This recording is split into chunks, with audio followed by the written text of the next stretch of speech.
Ну, так получилось, что один мальчик написал письмо Дедушке Морозу, чтобы хотел увидеться со мной. Ну, чтобы я провел какой-то там мастер-класс и познакомиться со мной. Я его, один из его кумиров. И так получилось, что через центр бокса, я имею в виду Федерации бокса России, мне позвонили и сказали, вот такая ситуация. Поэтому провели разминку, школу бокса, постояли на лапах, сфотографировались, там ребята пощупали медаль.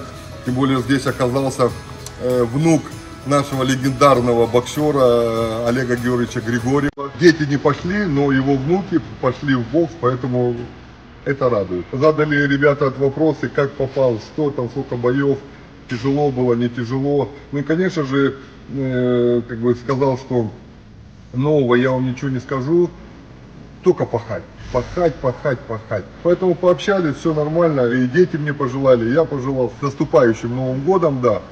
Пожелал им удачи, ну и сказал, что готовьтесь, у вас сейчас Новый год, и чуть-чуть у вас начинается первенство Москвы, которое дает право отбор на первенство России. Поэтому я желал и девчатам, и ребятам удачи.